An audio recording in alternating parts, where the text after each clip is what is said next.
Amen. Amen. Amen. Oui, nous allons encore écouter le bien-aimé qui va nous exhorter encore ce soir. Le haut-parleur que l'Éternel encore utilise en ce soir. Nous avons donc le micro, nous avons le micro fermé. Pendant que nous sommes prêchés, on a tout dit à tout le monde. Shalom, shalom, bien-aimés. Nous rendons grâce à notre Père qui nous a encore rassemblés ce soir. La Bible dit, comme nous avons l'habitude de le dire, que lorsqu'il rassemble les saints, bien-aimés, c'est pour les bénir. Et nous avons également pensé à Jacob. Un jour, Jacob rassembla ses fils. Et la Bible dit, quand il a rassemblé ses fils, quand nous lisons dans Genèse chapitre 49, on dit que Jacob avait rassemblé ses fils pour les bénir. Mais quand nous voyons ce qui est écrit là-bas, on n'a pas vu un endroit où Jacob a commencé à donner des jets privés ou des vestes ou encore des voitures ou des maisons à ses fils. Mais Jacob était en train de donner la parole. Nous comprenons donc que la véritable bénédiction, c'est la parole. C'est pourquoi la Bible dit, dans leur détresse, il cria à l'Éternel, et l'Éternel les envoya, il envoya sa parole, et sa parole est guérie. Donc, bien aimé, la véritable bénédiction, c'est la parole de Dieu. Car tout passera, mais la parole restera. La Bible dit, le ciel et la terre passeront, mais ma parole ne passera pas. Oui, bien aimé, depuis 3 jours, nous sommes en train de parler de la foi. Le premier jour, notre bien-aimé Paul a insisté en posant les fondements sur le fait de connaître ce qui n'est pas la foi. Le deuxième jour, le bien-aimé également a progressé pour nous expliquer aussi par rapport aux fondements ce qu'est un peu la foi. Et hier, nous avons progressé un peu pour voir la foi concernant Abel. Et comme thème, nous avons parlé de la foi d'Abel et de la foi d'Enoch. Par rapport à Abel, nous avons lu un passage qui dit que Abel, bien que mort, mais Abel parle encore. Nous avons dit que ce que Abel dit aujourd'hui, c'est que si Dieu ne nous reçoit pas, il ne peut pas recevoir notre offrande. Donc la première des choses que Dieu reçoit, c'est notre être. Nous avons lu quelques versets. Nous avons aussi dit que ce que Dieu demande dans notre vie, c'est le maximum, notre tout. Si nous voulons avoir le tout de Dieu, nous devons apprendre à tout donner à Dieu. Et aujourd'hui, on ne va pas y revenir. Pour les bien-aimés qui n'étaient pas là, ils pourront toutefois télécharger l'enseignement, l'audio qui est sur le groupe ou encore sur Facebook. Donc, bien-aimés, nous allons progresser pour ne pas y revenir sur des choses que nous avons déjà vues. Donc, aujourd'hui, nous allons progresser pour parler de la foi d'Enoch. Donc, nous allons relire le passage que nous avons lu hier dans Hébreux, chapitre 11. Hébreux chapitre 11, et nous allons lire le verset 4 et 5. Si un bien-aimé peut lire. Hébreux 11, verset 4 à verset 5. C'est par la foi qu'Abel offrit à Dieu un sacrifice plus excellent que celui de Caïn. C'est par elle qu'il fut déclaré juste, Dieu approuvant ses offrandes, et c'est par elle qu'il parle encore, quoique mort. C'est par la foi qu'Enoch fut enlevé pour qu'il ne voie point la mort, et il ne paraît plus parce que Dieu l'avait enlevé. Car avant son enlèvement, il avait reçu le témoignage qu'il était agréable à Dieu. Amen. Oui, bien-aimé, je voulais rectifier quelque chose. Tout à l'heure, j'ai dit que le bien-aimé Paul a placé les bases sur la foi et il a parlé d'un peu de la foi. Il n'a pas parlé d'un peu de la foi, mais il a parlé d'une partie. Voilà, on va progresser. Donc, aujourd'hui, nous allons introduire, sinon nous allons parler de la foi d'Enoch. L'auteur de l'Épître aux Hébreux commence le chapitre 11 par définir ce que c'est la foi. Il dit d'abord que la foi, c'est une ferme assurance des choses qu'on espère, mais c'est une démonstration de celles qu'on ne voit pas. Et il dit que les anciens, pour l'avoir possédé, ont obtenu un témoignage favorable. Il dit encore que c'est par la foi que nous connaissons que le monde a été formé par la parole de Dieu, en sorte que ce qu'on voit n'a pas été fait des choses visibles. Ensuite, on parle d'Abel. Il n'a pas commencé par Adam parce que Adam n'a pas gardé la parole. Le frère Paul, lorsqu'il a parlé de la foi, il a dit que la foi consistait dans l'obéissance. Donc le premier fruit de la foi, bien aimé, c'est d'abord l'obéissance. Alors passons à Enoch. La Bible dit que c'est par la foi qu'Enoch fut enlevé pour qu'il ne vit point la mort et qu'il ne parut plus parce que Dieu l'avait enlevé. Car avant son enlèvement, il avait reçu le témoignage qu'il était agréable à Dieu. C'est ainsi maintenant que le chapitre 6 rentre. Et que dit le chapitre 6? Le chapitre 6 dit: Or, sans la foi, il est impossible d'être agréable à Dieu. Il faut que celui qui s'approche de Dieu, la première des choses, doit croire que Dieu existe. 2. Et que Dieu est le rémunérateur de ceux qui le cherchent. Nous avons l'habitude de le répéter ici. Bien aimé, plus on répète, plus ça reste. Dieu ne rémunère pas ceux qui cherchent auprès de lui, mais Dieu rémunère ceux qui le cherchent lui. On dit qu'Enoch avait reçu un témoignage vivant. Quand on voit de tels versets, il est important de repartir dans l'ombre là où c'est écrit, là où comment Enoch avait reçu un témoignage vivant. Comme nous avons fait pour Abel hier, aujourd'hui aussi nous allons faire de même pour Enoch. Alors pour voir ce qui s'est passé dans la vie d'Enoch, nous allons faire un demi-tour vers Genèse chapitre 5. Et nous allons prendre Genèse chapitre 5 et nous allons lire le verset du verset 19 au verset 24. Genèse chapitre 5 du verset 19 au verset 24. Genèse 5, 19 à 24. Je lis au nom du Seigneur Jésus. Jéred vécut après la naissance d'Enoch 800 ans.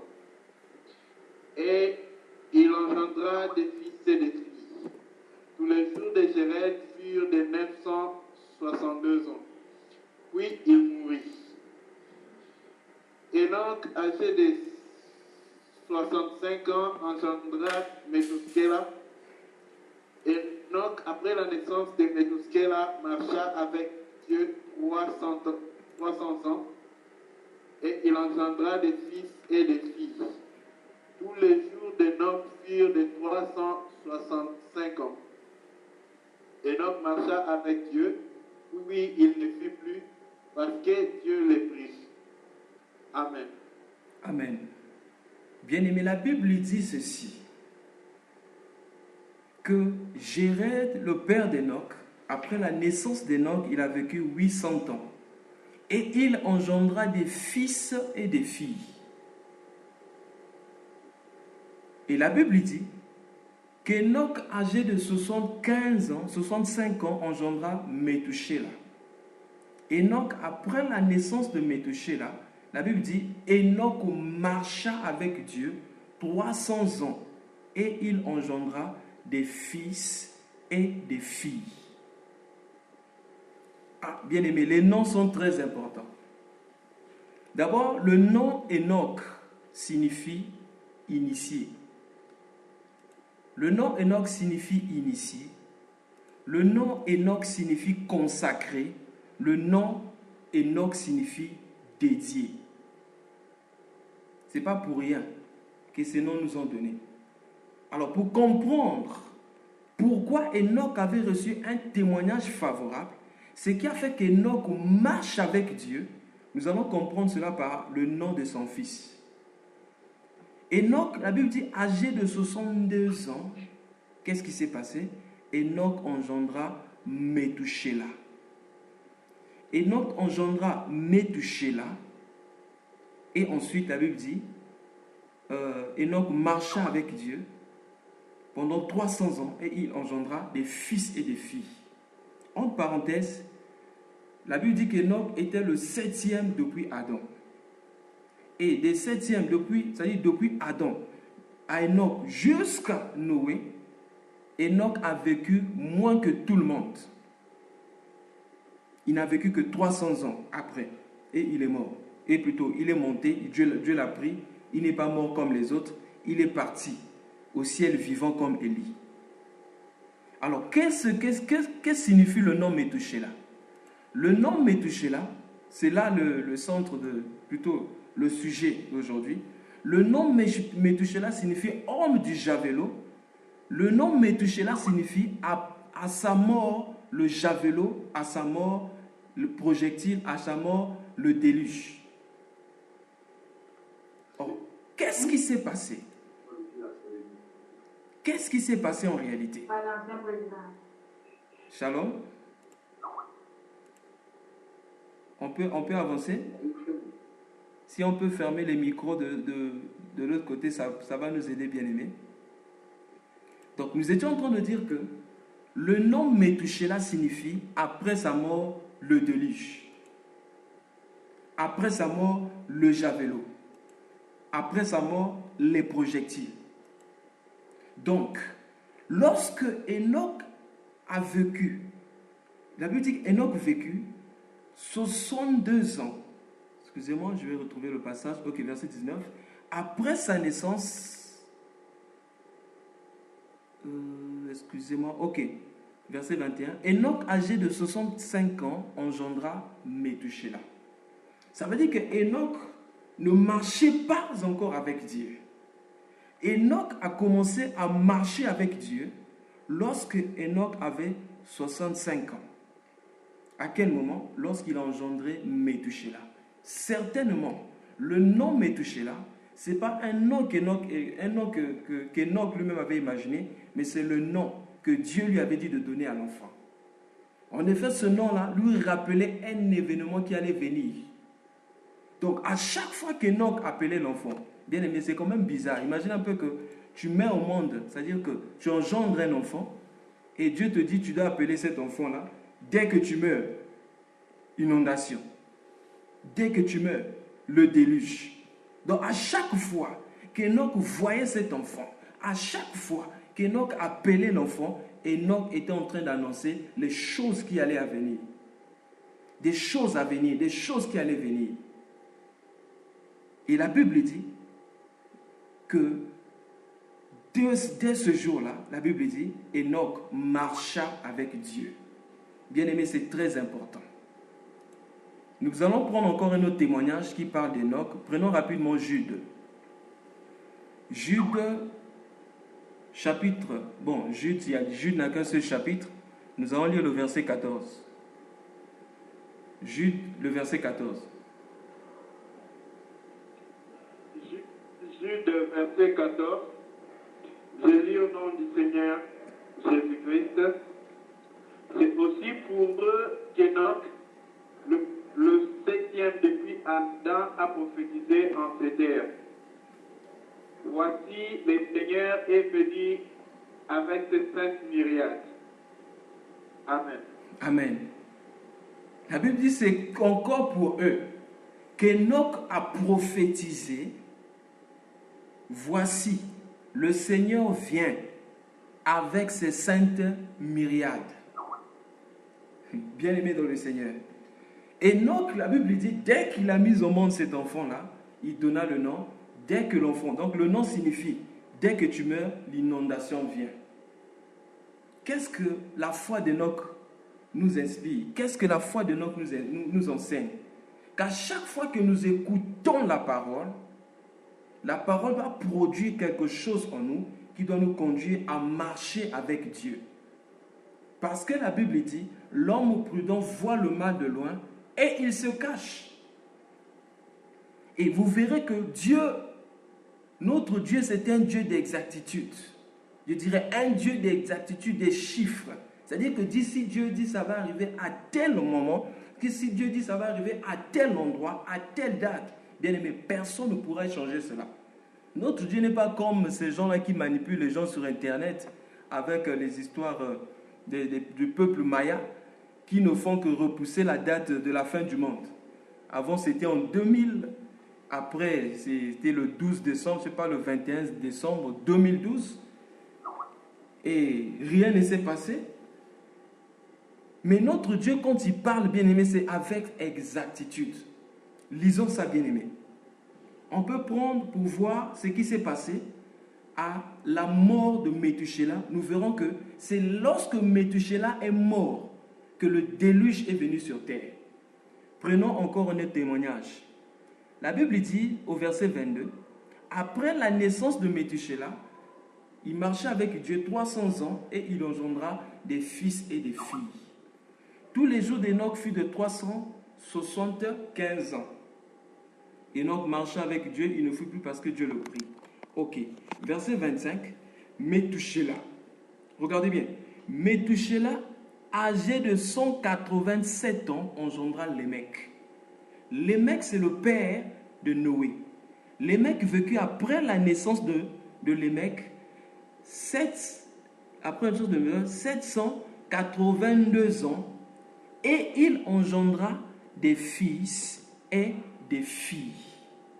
Verset 27. Tous les jours de Méthusélah furent de 979 ans. 969 ans. Puis il mourut. Entre parenthèses. Méthusélah est l'homme qui a vécu plus que tous les êtres humains sur la terre. Donc, celui qui est le plus âgé du monde, de la création, c'est Méthusélah. Méthusélah a vécu plus que tous les hommes sur la terre. C'est là aussi doit nous enseigner quelque chose. La Bible dit que Adam, âgé de 130 ans, il engendra des fils et des filles. Adam a vécu 130 ans. Méthusélah a vécu 900. Adam a vécu 930 ans. Méthusélah a vécu 960. Excusez-moi, je vais retrouver le passage. Ok, 27. Il a vécu 969 ans. Entre parenthèses, nous ne parlons pas de ça, mais c'est important qu'on place déjà ce témoignage.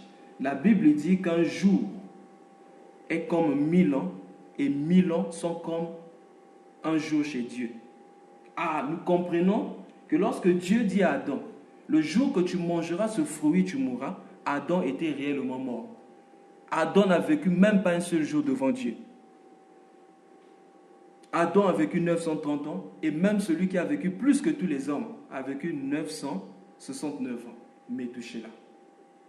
Gardons ça en tête, ça va nous aider. Alors, au verset 29, la Bible dit, Lémec, 28, Lémec âgé de 182 ans, engendra un fils et lui donna le nom de Noé, en disant, celui-ci consolera nos fatigues et du travail pénible de nos mains, provenant de cette terre que l'Éternel a maudite. La Bible dit, Lémec vécut après la naissance de Noé 195 ans et il engendra des fils et des filles.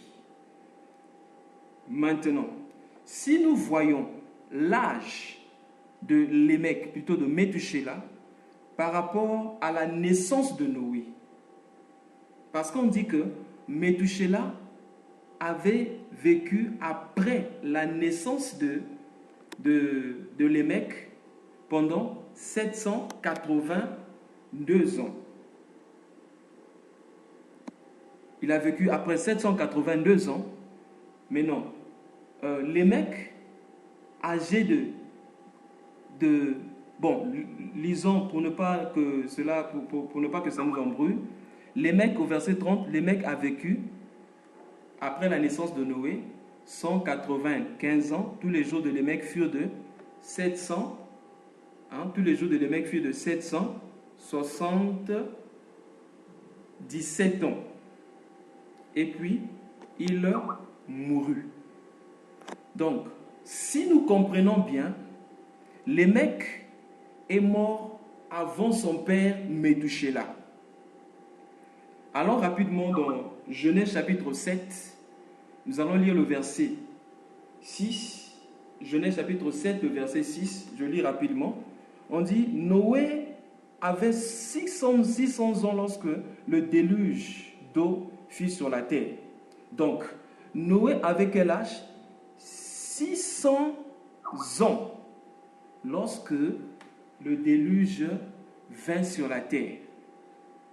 Donc, lorsque Noé avait 600 ans, c'est exactement, on n'a pas le temps bien-aimé si un bien-aimé peut rapidement calculer et présenter ça là-bas pour gagner le temps, qu'est-ce que nous voulons dire? Donc, lorsque Enoch donnait le nom de Métouchéla, Enoch était en train de prophétiser. Qu'est-ce qu'Enoch disait? qu'à la mort de mon fils, l'inondation viendra.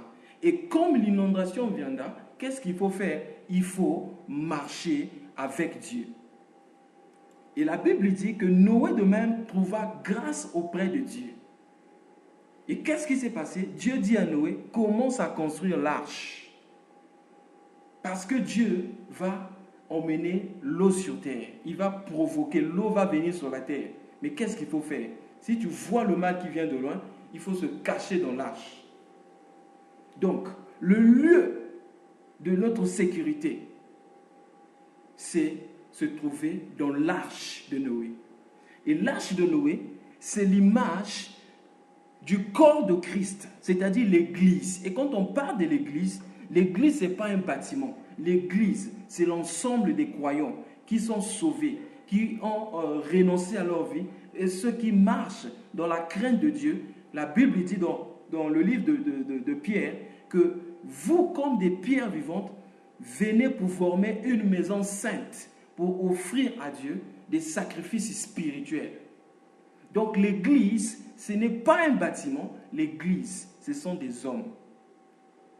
Et l'Église n'est pas bâtie avec des briques, l'Église est bâtie avec des pierres. Voilà pourquoi, même lorsqu'il fallait construire le temple de Dieu, Salomon devait prendre des pierres qui n'ont pas été taillées par les hommes, mais des pierres naturelles. La différence entre la Babylone, parce que la tour de Babel devait être construite avec des briques. Nous lisons dans Genèse chapitre 11, ces hommes ont dit, prenons, la Bible dit qu'ils ont pris la brique qui leur servit de pierre et le bitume qui leur servit de ciment, je crois. Dans Genèse chapitre 11, nous n'allons pas rester là, la Bible dit, on va lire ça rapidement, Genèse chapitre 11, on peut lire le verset 3. La Bible dit, ils se dirent l'un à l'autre, allons faisons des briques et cuisons-le au feu. Et la brique leur servit de pierre et le bitume leur servit de ciment. La différence entre l'Église et Babylone, c'est que l'Église est bâtie avec les pierres, pendant que la Babylone est bâtie avec les briques. Donc, lorsque Enoch a reçu bien aimé le témoignage, Enoch décida de marcher avec Dieu. Bien aimé, est-ce que lorsqu'on nous parle, parce que la prophétie d'Enoch touchait le temps par rapport à la mort de Métouchéla, mais la prophétie d'Enoch touchait aussi ce qui est à venir, ce qui n'est pas encore arrivé, c'est-à-dire le retour du Seigneur Jésus-Christ. Nous avons vu ça dans Jude.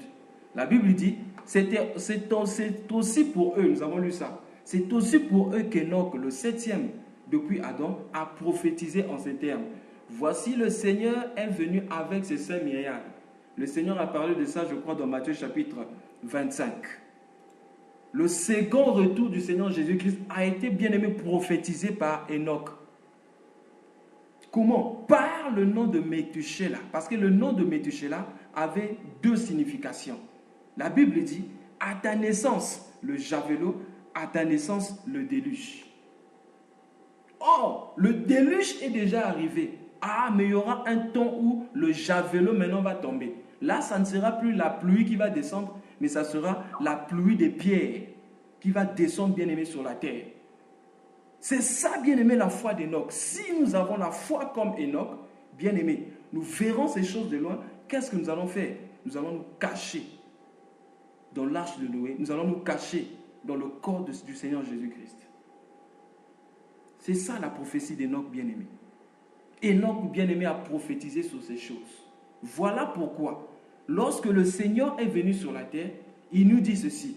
Comme les choses se sont passées au temps de Noé, les choses arriveront de même au jour du Fils de l'homme. Parce qu'Enoch avait déjà prophétisé qu'il y aura d'abord le déluge sur la terre, mais il y aura aussi le javelot. C'est ça la signification du nom Méthusélah. Ça sera des pierres qui vont tomber sur la terre. Apocalypse nous parle de ça. Les pierres qui vont tomber sur la terre. Enoch a prophétisé que le Seigneur viendra avec ses 5 milliards. Le Seigneur est en train de venir. C'est ça la prophétie d'Enoch. Mais nous, bien-aimés, nous qui connaissons ces choses, quelle est notre attitude? Est-ce que nous faisons comme Enoch ou nous ne faisons pas comme Enoch? Parce que la Bible dit, Enoch marcha avec Dieu. Et qu'est-ce qui s'est passé? Ah, Enoch ne fut plus. Cela part de l'enlèvement de l'Église. Lorsque nous avons la connaissance que le Seigneur est en train de venir et que ce monde sera détruit, le frère Paul nous a parlé de cela ici. Il faut que ce qui est, les choses qui ne doivent pas rester disparaissent et que ce qui est éternel reste. Mais la Bible dit, nous devons nous préparer. Bien-aimé, est-ce que tu es prêt pour le retour du Seigneur Jésus-Christ? Si ce soir, bien-aimé, la trompette sonne, on peut lire ça rapidement dans 1 Thessaloniciens chapitre 3. C'est des choses que nous allons toucher après, mais nous touchons juste la foi. Comme nous parlons d'Enoch, bien-aimé, c'est important que nous touchions l'enlèvement de l'Église. Prenons 1 Thessaloniciens chapitre 4, du verset 13 au verset 18. Si un bien-aimé peut nous lire ça, 1 Thessaloniciens chapitre 4, du verset 13 au verset 18.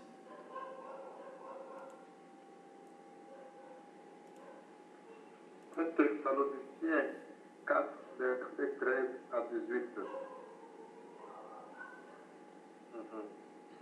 Nous ne voulons pas, frères, que vous soyez dans l'ignorance au sujet de ceux qui dorment, afin que vous ne vous affligez pas comme les autres qui n'ont point d'espérance.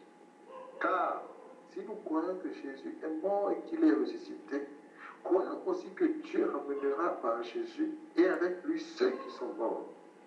Voici, en effet, ce que nous vous déclarons d'après la parole du Seigneur. Nous les vivons. Restez pour l'avènement du Seigneur. Nous ne dénoncerons pas ceux qui sont morts, car le Seigneur lui-même a un signal donné. À la voix d'un archange et au son de la trompette de Dieu, descendra du ciel, et les morts en Christ ressusciteront brevettement. Ensuite, nous les vivants, qui seront restés, nous serons tous ensemble enlevés avec eux sur les nuées, à la rencontre du Seigneur dans les airs, et ainsi nous serons toujours avec le Seigneur. Consolez-vous donc les uns les autres par ces paroles. Amen. Amen. La Bible dit, consolez-vous donc les uns les autres par ces paroles. Mais quelles sont les paroles de consolation que l'Église prêche aujourd'hui? Il y a des églises du 1er au 30, du 1er janvier au 31 décembre. On prêche, mais on n'a jamais même prêché sur l'enlèvement de l'Église. On n'a jamais prêché sur la résurrection des morts. Alors que l'apôtre Paul dit, si nous espérons en Christ seulement pour cette vie, nous sommes les plus malheureux des hommes. Si Christ n'est pas ressuscité, notre prédication est vaine. Donc, Enoch nous enseigne qu'un jour, bien-aimés, nous serons enlevés. Mais lesquels vont écouter le son de la trompette? Ah, c'est ça le problème. La trompette va sonner, mais lesquels seront capables d'écouter le son de la trompette? La Bible dit, heureux le peuple qui connaît le son de la trompette. Donc, la trompette va sonner. Si tu ne connais pas le son de la trompette, tu vas rester bien-aimé. Quel est le peuple qui connaît le son de la trompette? Repartons encore dans l'ombre. Prenons Nombre chapitre 11. Nous allons voir Ceux-là qui seront capables d'écouter le son de la trompette quand ça va sonner. Nombre chapitre 11. Nous allons lire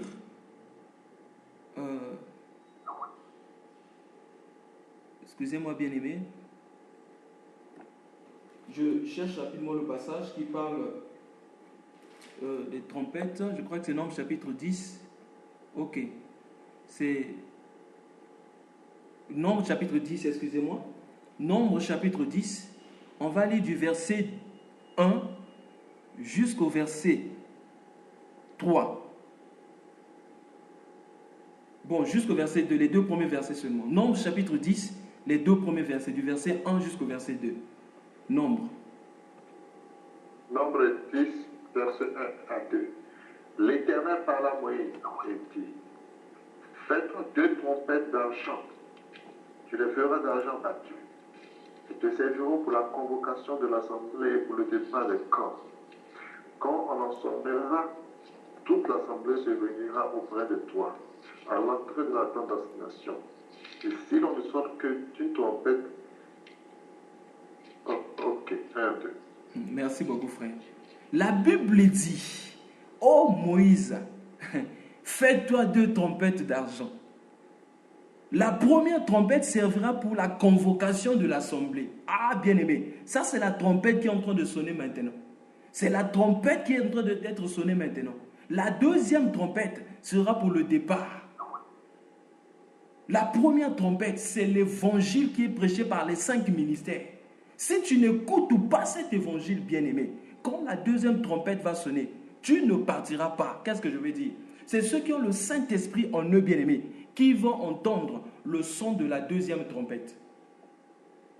Voilà pourquoi, dans Éphésiens chapitre 1, le verset 13, la Bible dit, vous de même, après avoir écouté la parole vraie, vous avez été scellés du Saint-Esprit qui a été préparé pour vous, pour le jour de la rédemption. La première trompette, c'est pour placer en nous le Saint-Esprit qui nous donnera la capacité d'écouter la deuxième trompette qui va sonner.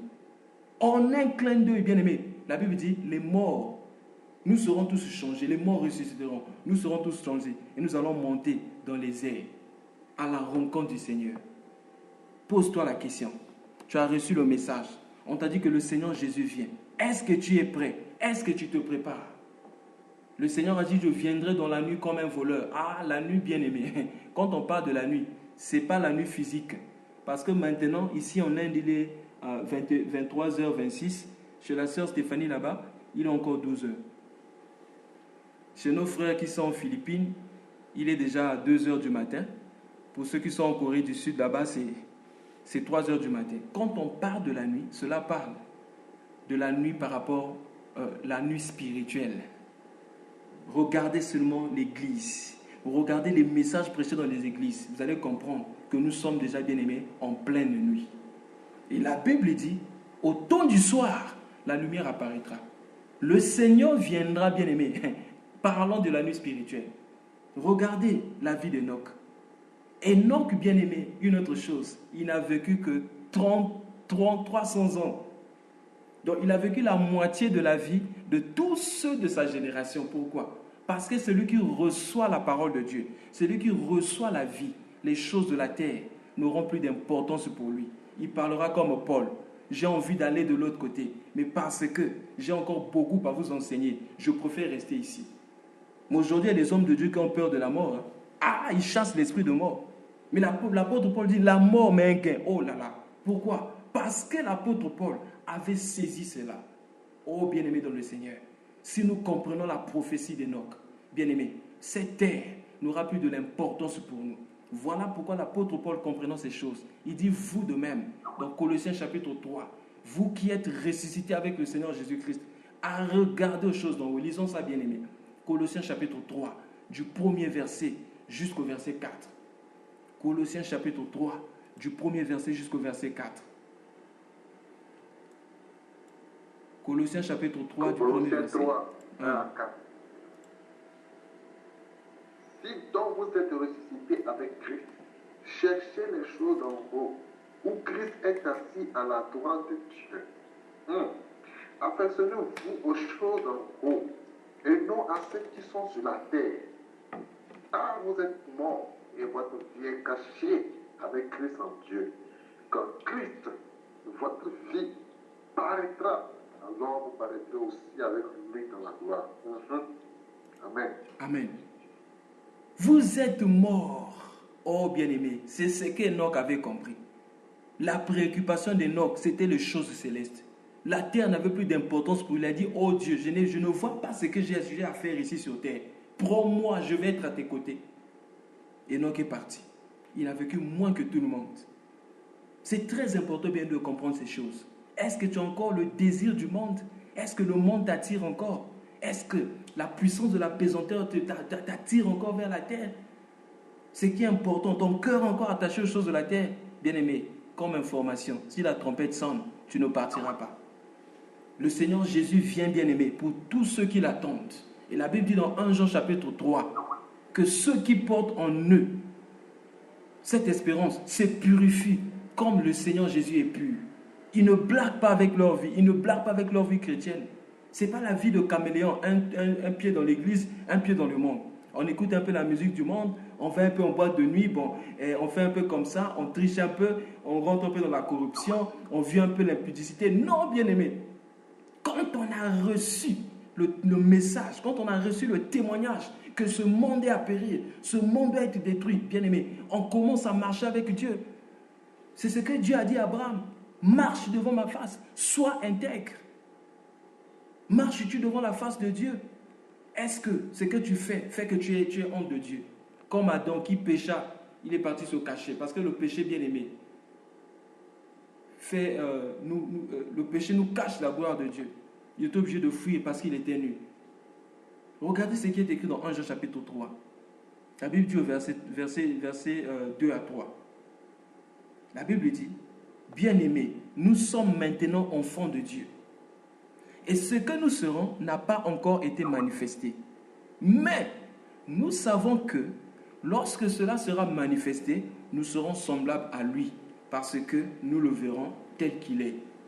Verset 3. Quiconque a cette espérance, quelle espérance? De voir Dieu. Or la Bible dit, heureux ceux qui ont le cœur pur, car ils verront Dieu.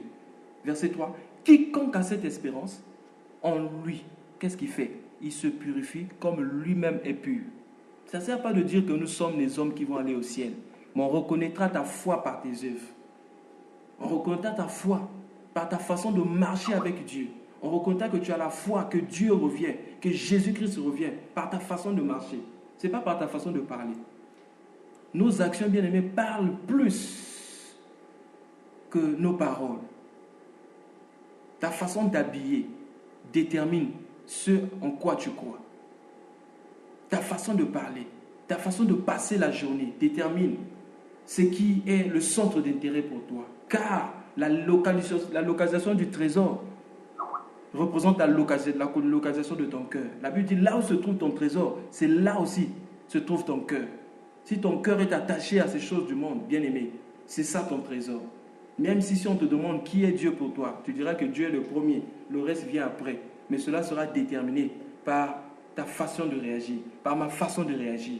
Oh bien-aimé, quand je vois la vie d'Enoch, quand je vois ces choses, je me dis que je suis encore très loin. Je dois m'efforcer parce que nous avons aussi notre part de responsabilité. Me jeter dans les mains de Dieu.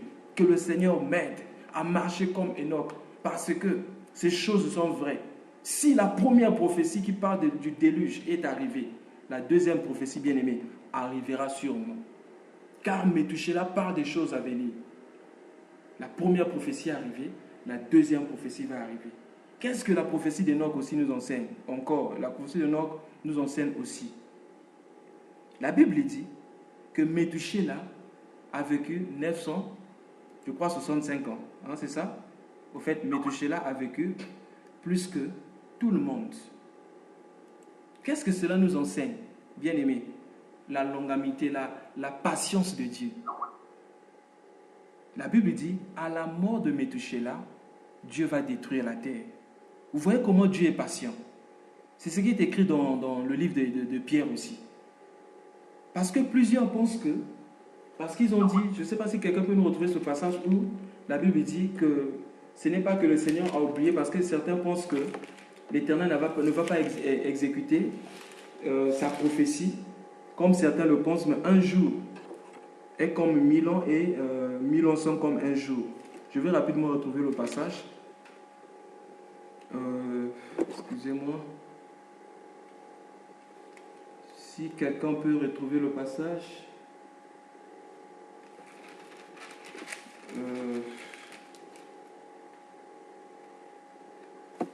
Est-ce qu'il y a un bien-aimé qui a retrouvé ça?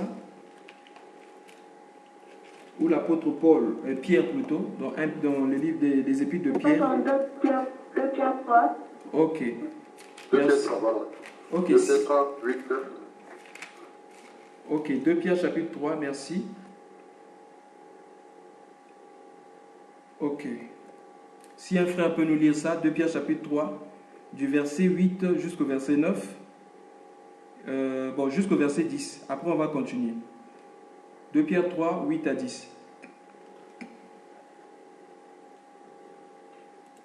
2 Pierre 3, à partir du verset 8. Mais il est une chose, bien-aimés, que vous ne devez pas ignorer. C'est que devant le Seigneur, un jour est comme 1000 ans, et 1000 ans sont comme un jour. Le Seigneur ne tarde pas dans l'accomplissement de la promesse, comme quelques-uns le croient, mais il use de patience envers vous, ne voulant pas qu'aucun périsse, mais voulant que tous arrivent à la repentance. Le jour du Seigneur viendra comme un voleur. En ce jour, les cieux passeront avec fracas, les éléments embrasés se dissoudront, et la terre avec les œuvres qu'elle enferme sera consumée. Amen. Amen, bien-aimé. Vous voyez ces choses? C'est pas que Dieu ne va pas accomplir ce qu'il a promis. Dieu va certainement accomplir, mais Dieu est patient parce qu'il a un cœur plein d'amour. La Bible dit, Dieu ne veut pas la mort du pécheur, mais il désire que le pécheur change de vie. Dieu ne veut pas la mort du pécheur. Voilà pourquoi Méthusélah a vécu plus que tous. Parce qu'à sa mort, Dieu devait détruire. Regardez la patience de Dieu. Bien aimé, maintenant, quelle est l'attitude que nous devons avoir? Toujours par rapport à ces gens qui sont passés avant nous. Nous pouvons prendre rapidement 2 Pierre chapitre 2. Nous allons prendre du verset 4 au verset 2 Pierre chapitre 2 à partir du verset 4. Du verset 4 au verset 8. Si on peut lire 2 Pierre chapitre 2 du verset 4 au verset 8. 2 Pierre 2, à partir du verset 4.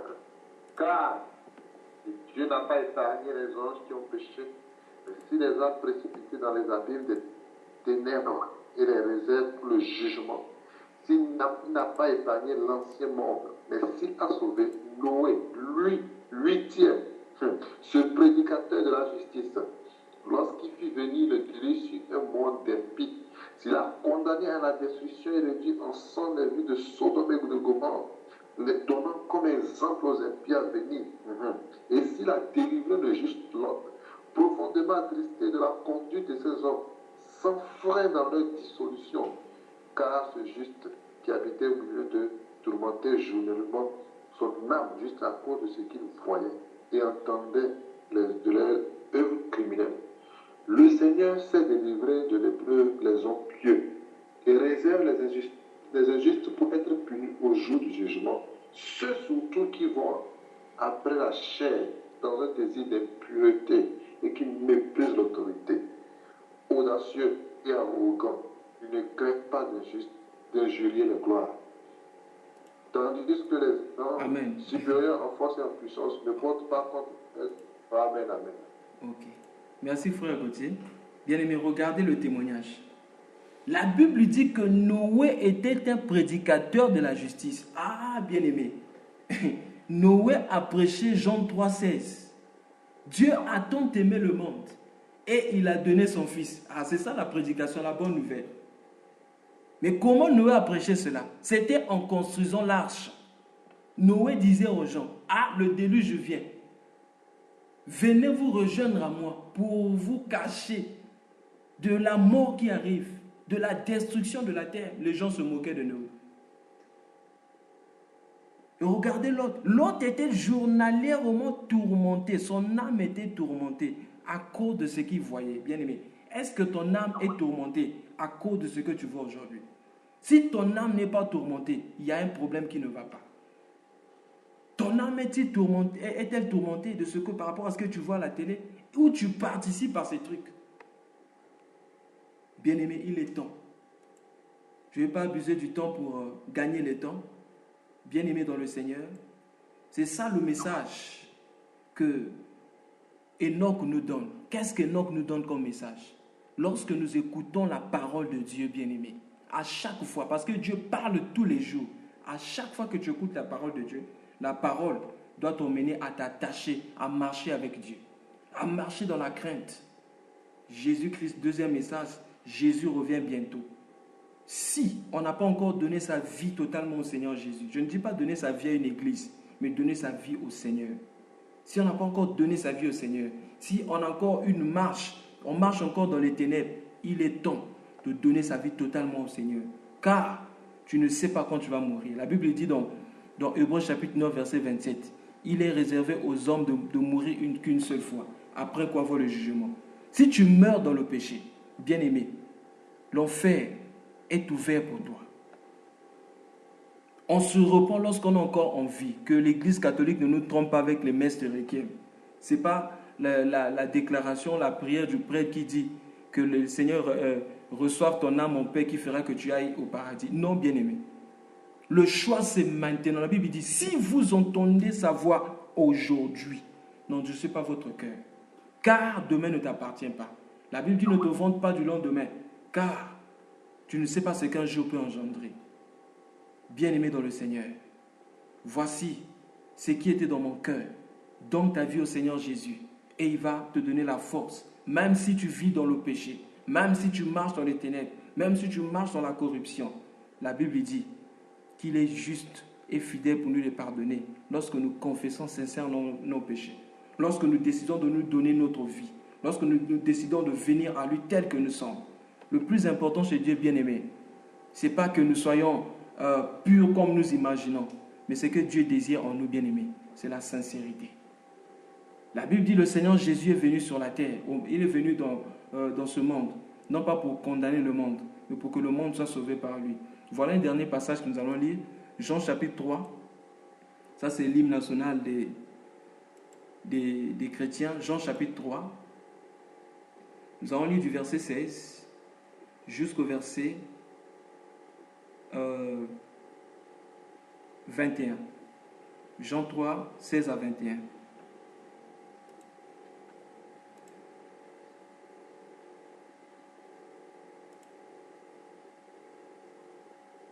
Jean 3, 16 à 21.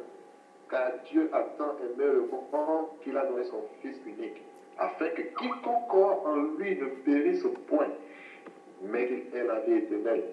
Dieu, en effet, n'a pas envoyé son Fils dans le monde pour qu'il juge le monde, mais pour que le monde soit sauvé par lui. Amen. Jusqu'au verset 21, s'il vous plaît. Ok. Celui qui croit en lui n'est point jugé, mais celui qui ne croit pas est déjà jugé, parce qu'il n'a pas cru au nom du Fils unique de Dieu. Et ce jugement, c'est que la lumière étant venue dans le monde, les hommes ont préféré les ténèbres à la lumière, parce que leur œuvre était mauvaise. Car quiconque fait le mal est la lumière, et ne vient point à la lumière, de peur que ses œuvres ne soient dévoilées. Mais celui qui agit selon la vérité vient à la lumière, afin que ses œuvres soient manifestées, parce qu'elles sont faites en Dieu. Amen. Amen. Le verset 20 dit, quiconque fait le mal est la lumière, et ne vient point à la lumière de peur que ses œuvres soient dévoilées. Mais celui qui agit selon la vérité vient à la lumière. Le Seigneur Jésus n'est pas venu pour condamner. Je ne peux pas aussi condamner quelqu'un. Je veux simplement dire, bien-aimé, nous avons besoin de Jésus. Il est temps. Bien-aimé, il est temps. La Bible dit, la nuit est avancée et le jour approche. Tu ne sais pas ce qu'un jour peut engendrer. N'attends pas demain. Je me rappelle un jour, je vais clôturer par ce témoignage, j'ai croisé un de mes amis d'enfance. On s'est croisés en ville, comme on avait l'habitude d'aller en boîte ensemble. Je lui ai parlé de Jésus. Il dit, oh non, pas toi, toi tu ne vas pas me parler de Jésus. Je lui ai dit que Jésus revient. Il a pris ça au sérieux. Après, il arrive, il dit, bon, mon jour aussi arrivera. Certainement aussi, je vais connaître le Seigneur. Bon, mon jour arrivera. Il a pris ça, il s'est blagué, quoi. Il blaguait. Et finalement, 4 jours après, en passant par sa ruelle, j'ai vu qu'il y avait une veillée mortuaire. J'arrive là-bas, c'est lui qui était mort. On m'a expliqué qu'il a fait un accident. Il était assis au milieu. Il était le seul mort de l'accident. Je ne sais pas s'il avait donné sa vie au Seigneur. Il y a des gens qui sont partis dans leur sommeil. Ils sont partis au lit et c'était leur mort. Ce n'est pas pour effrayer quelqu'un bien-aimé, mais je vais simplement dire que Jésus-Christ t'aime. Et il t'aime plus que tu peux l'imaginer. Et il veut te sauver. Que le Seigneur te bénisse. Amen.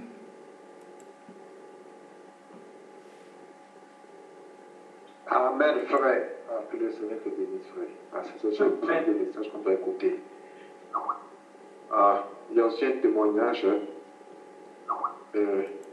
où il y a un homme de Dieu que Dieu avait envoyé vers Marlène Monroe pour lui dire de se repentir. Et sa réponse était, je n'ai pas besoin de ton Jésus. Je crois, 3 ou une semaine plus tard, Marlène Monroe est décédée. Il y a plusieurs témoignages ainsi aussi. Nous te bénissons, Seigneur Jésus, pour ce genre de message que tu nous apprends d'écouter. Car tu connais nos cœurs. Et tu veux bien que nous puissions être prêts, Seigneur, dans ce jour. Frères et sœurs, nous allons incliner en connecté dans la prière. Dis seulement merci au Seigneur Jésus pour cette parole qui nous donne encore ce soir. Car s'il permet que nous puissions écouter de tels messages, frères et sœurs, c'est tellement important. C'est pour nous dire que nous devons encore être prêts. C'est pour nous dire que jusqu'alors, on n'est pas encore prêts. Disons-lui merci pour sa parole. Il vient encore pour nous amener à la perfection, de changer notre cœur, de changer notre vie. Alléluia. Nous sommes en paix dans le nom puissant de Jésus.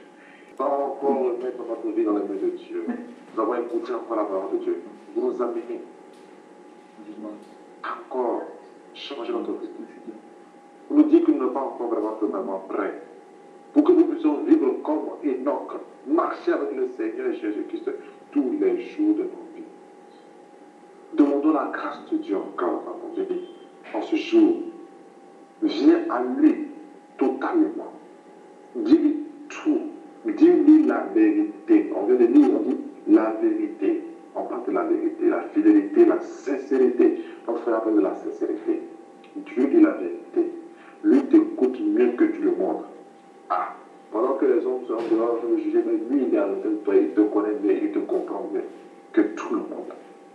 Dis-lui sincèrement.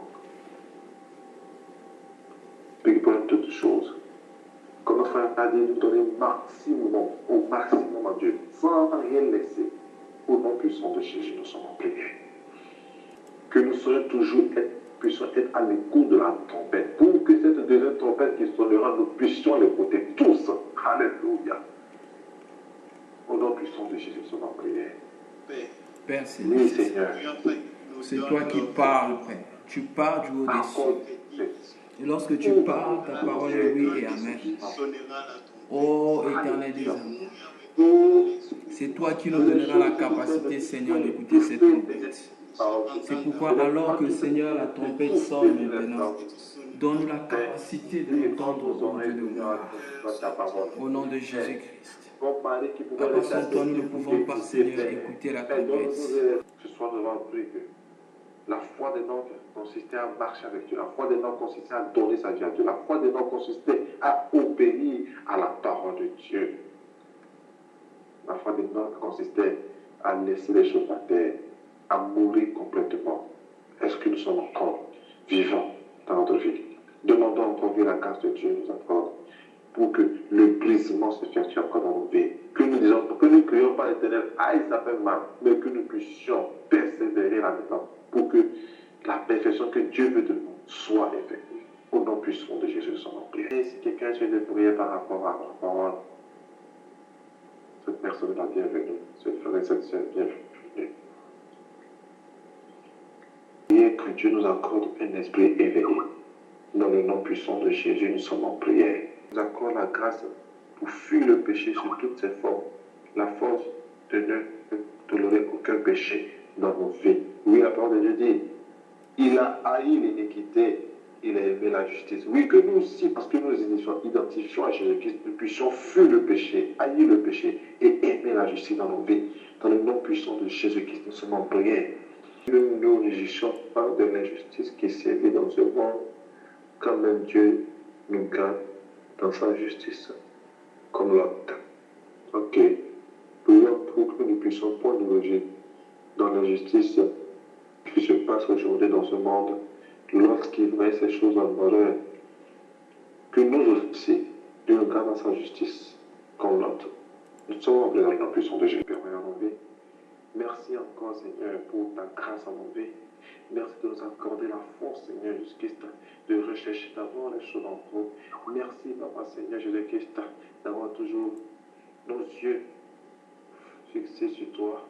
Nous te disons merci, Seigneur, pour cet temps que tu as permis. Nous disons merci pour la parole qui retentisse toujours dans nos cœurs, Père. Oui, quand la parole pour le dire, de nous consoler, Seigneur, les uns auprès des autres, Seigneur, ainsi que ces paroles. Père, que nous puissions nous consoler chaque jour. Garde-nous près de toi. Père, que l'une ne manque point en nous, dans le nom puissant de Jésus. Apprends-nous chaque jour à t'aimer. Apprends-nous chaque jour à te connaître. Apprends-nous chaque jour à l'iniquité. Chaque jour, Seigneur, à plus rechercher les choses en haut. Chaque jour, avoir l'amour en nous. Remplir de ton amour. Au nom puissant de Jésus-Christ, que la gloire te revienne. Nous te disons merci. Honneur et gloire, forever and ever. Au nom puissant de Jésus-Christ, nous avons prié reçu. Amen. Alors, Shalom, mon frère Paul. oui, nous allons prendre ce qui pour ajouter Jude, le verset 15. Parle aussi de la prophétie. À partir du verset 14. C'est aussi pour eux qu'Enoch, le septième depuis Adam, a prophétisé en ces termes. Voici le Seigneur est venu avec ses saintes myriades pour exercer un jugement contre tous, pour faire rendre compte à tous les impies parmi eux de tous les actes d'impiété qu'ils ont commis et de toutes les paroles injurieuses qu'ont proférées contre lui les pécheurs impies. La suite nous en parle un peu de plus. Mais le point que je voulais souligner ici premièrement, c'est le Christ qu'Enoch a présenté était différent du Christ que Jean-Baptiste a présenté. C'est le même Christ, mais Jean-Baptiste l'a présenté quand il était comme un agneau. C'est-à-dire lorsqu'il accordait le pardon et il avait encore la miséricorde et il manifestait la longanimité et la patience de Dieu. Mais ici, bien aimé dans la prophétie d'Enoch, il s'agit de Jésus-Christ qui vient pour juger. Or, Paul explique aux Athéniens pour leur dire que Dieu a résolu un jour afin de juger tous les vivants et les morts par un seul homme. Donc, bien aimé, quand on entend des choses pareilles, c'est pour attirer notre conscience par rapport à nos vies. Et afin que nous-mêmes nous puissions regarder nos vies, nous examiner là où nous sommes pourtant présents maintenant par rapport à Dieu, et que par notre examen, nous puissions revenir à Dieu en toute sincérité. Donc, le Christ que nous voit ici présenté par Enoch, il est différent du Christ que Jean-Baptiste a présenté. Dans quel sens? Dans le sens de l'activité que Christ a fait. Jean-Baptiste a présenté Christ qui vient pour pas. Jean-Baptiste a présenté. Je disais, les gens que les Jésus que Jean-Baptiste a présenté, c'était l'agneau qui vient ôter les péchés. Mais Enoch nous présente Jésus qui vient pour juger. Alors, bien aimé, si nous ne voyons pas Jésus qui viendra pour juger, nous aurons du mal à écouter Jean-Baptiste. Parce que pour se repentir, bien aimé, il te faut aussi savoir que la condition dans laquelle tu es, c'est là qu'il y a la mort. Alors, d'un Dieu révélé à nos cœurs de voir les sérieux du péché et combien nous devons faire notre maximum pour s'en débarrasser. De même, je voudrais insister qu'il a touché Jésus. Quand il donne son témoignage de Jésus, il dit, et ce que nous avons vu, ce que nous avons entendu, ce que nos mains ont touché. Il parle d'un Jésus qu'il a vu tous les temps, pendant sa vie, l'homme Jésus. Voilà. Mais un jour après la résurrection de Jésus-Christ, bien aimé, quand Jean a vu le Jésus ressuscité, Jean n'a pas pu tenir devant ce Jésus-là. Il est tombé à ses genoux devant ce Jésus. C'est pour nous dire, bien aimé, que le Jésus auquel nous avons à faire face au jugement là, ce n'est pas le frère de, comment on l'appelle, le frère de Jude, mais celui-là, c'est Jésus-Christ glorifié.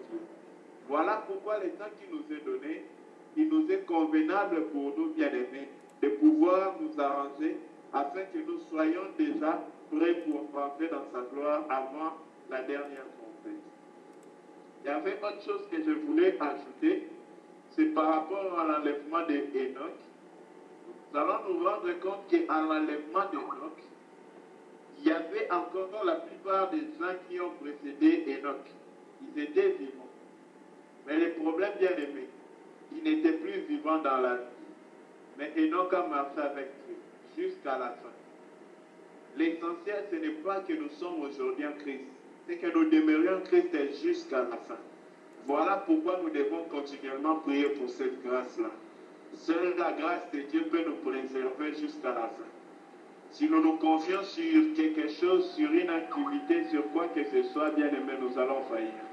Parce que la seule foi qui sauve, c'est celle qui s'appuie sur Dieu. Que le Seigneur nous bénisse. Merci beaucoup, bien aimé Dieu. Amen. Oui. Qui clarifie bien les choses dans notre cœur. Amen. Bien aimé, nous passons à la série des questions. Je pense que la sœur Carla Karen peut poser sa question maintenant. Nous vous écoutons. Bien aimé Carla. Oui, bonjour. En fait, je suis arrivée en retard et puis j'ai manqué quand même beaucoup de trucs et puis je pense que je ne lis pas assez la Bible. Donc, mais j'avais déjà entendu parler de trompettes, mais là je viens d'entendre qu'il y a 2 trompettes. En tout cas, je pense qu'il y a la première, la deuxième, je ne sais pas si on a d'autres. Et ensuite, j'ai entendu parler de jugement, puis j'ai entendu parler d'enlèvement. Donc, je veux savoir, c'est quoi la chronologie, en fait, des événements qu'on, je sais pas, peut-être la fin du monde. Est-ce que c'est comme première trompette, il y en a qui vont partir, deuxième trompette, et puis ensuite l'enlèvement, et puis après le jugement, et puis parce que il y en a qui vont aussi mourir avant, qui seront déjà là jugés, vu que le jugement aussi, c'est juste après la mort. Donc, en fait, je ne comprends plus trop quoi, la chronologie. Donc, c'est ça ma question, juste pour comprendre comment ça va se passer vers la fin au niveau des trompettes, au niveau de l'enlèvement et aussi du jugement.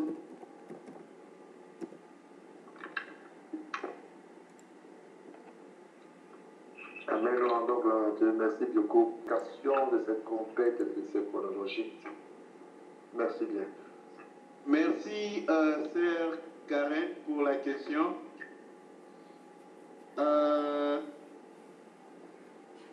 Nous allons d'abord expliquer par rapport aux trompettes et puis nous allons prendre la chronologie après. En réalité, les trompettes nous parlent par rapport à... Il y a un micro qui est ouvert. Certains la prière d'éviter le micro. Merci.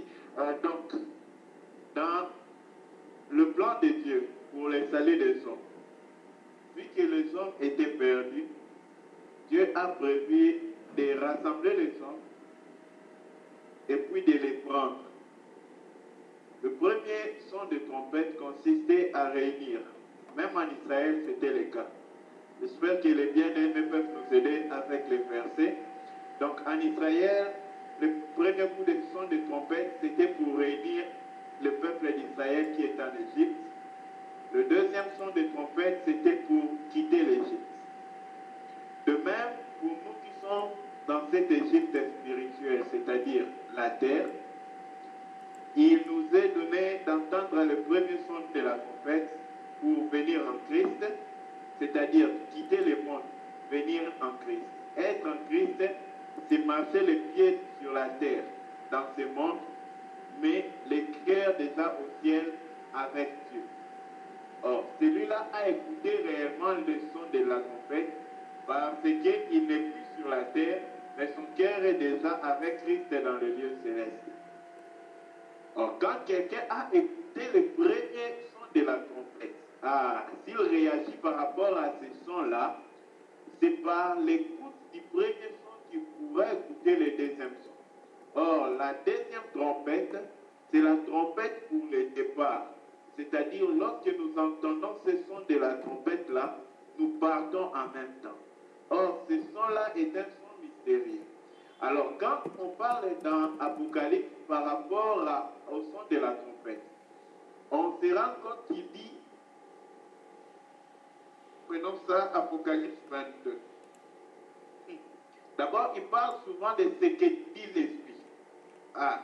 Et enfin, il va dire l'épouse et l'Esprit et l'épouse disent viens. Donc, il y aura un temps où l'Esprit va dire viens, mais il faut que celui qui a l'oreille pour entendre ce que dit l'Esprit. Celui qui a l'oreille qui entend l'Esprit. Or, l'Esprit bien aimé. Un corps ne peut pas l'entendre, il faut avoir l'Esprit pour l'entendre. Voilà pourquoi pour entendre le deuxième son de la trompette, lorsque Christ viendra. D'abord, pour situer ça, prenons un Thessalonicien pour qu'on comprenne bien les sons de la trompette. Thessaloniciens nous parle que le son de la trompette, prenons un Thessalonicien 14 et un Thessalonicien 4. On va un instant. Un instant, s'il vous plaît. Un Thessalonicien.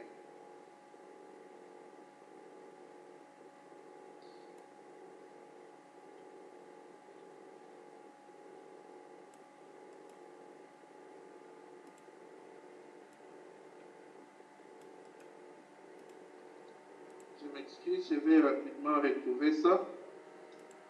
1 Thessaloniciens 4.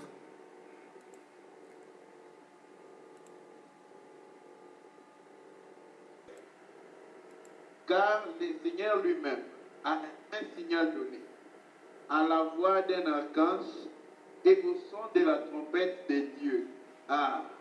C'est ici qu'on comprend de quelle trompette il s'agit. La trompette de Dieu descendra du ciel et les morts en Christ ressusciteront premièrement. Parce qu'il y a deux résurrections, on va voir ça. Pardon, il y a deux morts. Donc ici, on nous parle, bien aimé, du son de la trompette. Le son de la trompette de Dieu dont il s'agit là. Ce n'est pas le même son de la trompette que Dieu a sonné par ses anges, ses serviteurs sur la terre. Le premier son de la trompette qui a été sonné, c'était pour réunir les hommes sur la terre qui étaient dans le péché afin qu'ils entrent en Christ. Maintenant, ils ne sont plus du monde, mais ils sont encore dans le monde. Maintenant, au temps de la fin, quand Jésus viendra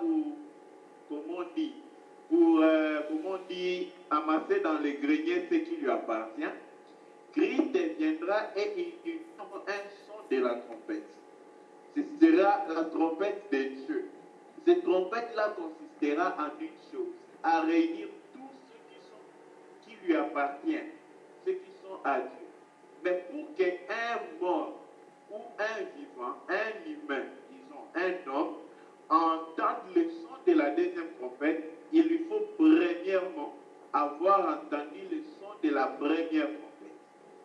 Parce que la deuxième trompette, bien aimée, ça ne sera pas une trompette sonnée sur la terre, mais dans les cieux, comme on vient de le dire là. On dit, le Seigneur lui-même a un signal donné, à la voix d'un archange. Ah, c'est parce que quand on entend le premier son de la trompette sur la terre, nous l'écoutons par nos frères, par la prédication, l'enseignement de l'évangile de Christ. Mais quand nous l'entendrons bien aimé pour l'enlèvement, dont nous venons de lire dans 1 Thessaloniciens 4, verset 16, là il s'agit maintenant bien aimé de l'enlèvement pour monter vers les ciels. Et cet enlèvement-là, pour écouter les sons-là célestes, il faut être inscrit dans les registres célestes. Il faut être l'un de ceux dont les noms sont écrits dans les livres des vies, ceux qui appartiennent à la Nouvelle Jérusalem, ceux qui sont les premiers-nés inscrits dans les cieux. Hébreux 12. Donc, par là, nous réalisons, ma soeur, que le premier son de la trompette, c'est ce qu'on entend aujourd'hui. C'est ce que Dieu nous parle aujourd'hui pour venir à Christ. Mais si nous n'entendons pas ça, c'est-à-dire si nous n'obéissons pas au son de la trompette, quand la trompette sonne, en réalité, ça veut dire attention, il faut faire une action. Mais si nous ne faisons pas l'action de la première trompette, quand la deuxième va sonner, nous n'allons même pas l'écouter. Voilà pourquoi les gens qui attendent que la fin du monde sera un événement progressif, c'est-à-dire on attend, ça vient. C'est ça commencer là-bas en Chine. Non, non, il n'y aura pas pareil. En un clin d'œil, tout va se passer. Clin d'œil, comme l'œil s'est fait pour purifier son orbite, bien aimé, en un clin d'œil, cela sera ainsi. Donc on n'aura même pas le temps de nous repentir. Voilà pourquoi c'est maintenant le temps de se repentir, c'est maintenant le temps de chercher Christ. Or, lorsque les seconds sons de la trompette va jouer, là nous sommes dans Apocalypse.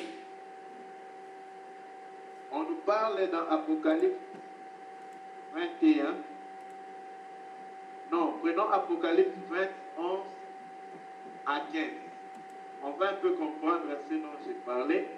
Puis j'ai vu un grand trône blanc et celui qui était assis dessus et celui qui était assis dessus. Apocalypse 20, verset 11. La terre et les ciels s'enfuirent devant sa face et il ne fut point plus trouvé de place pour eux. J'ai vu les morts, les grands et les petits qui se tenaient devant le trône. Des livres furent ouverts et un autre livre fut ouvert, celui qui est le livre des vies. Et les morts furent jugés selon leurs œuvres, d'après ce qui était écrit dans ces livres. La mer rendit les morts qui étaient en elle, les morts en elle, la mort. Et les séjours des morts rendirent les morts qui étaient en eux. Et chacun fut jugé selon ses œuvres. Puis, faut voir ici, puis, la mort et les séjours des morts furent jetés dans les temps de feu. C'est la seconde mort. Les temps de feu. Quiconque ne fut pas écrit dans le livre des vies, fut jeté dans les temps de feu aussi. Donc il y a deux morts. Même ceux qui sont déjà morts, ils vont ressusciter, pas pour porter un corps glorifié, mais pour le jugement de Dieu. Pour paraître devant le trône blanc de Dieu, le grand trône blanc de Dieu. Et c'est là-bas qu'ils seront jugés. Maintenant, quand tous nous passerons devant ce trône-là, ceux qui n'ont pas le nom écrit dans les livres des vies. Oh, bien aimé, comment nos noms peuvent être écrits là-bas? C'est lorsque nos œuvres sont justes. Il dit bien, les livres des vies, livre fut ouvert, celui qui est le livre des vies.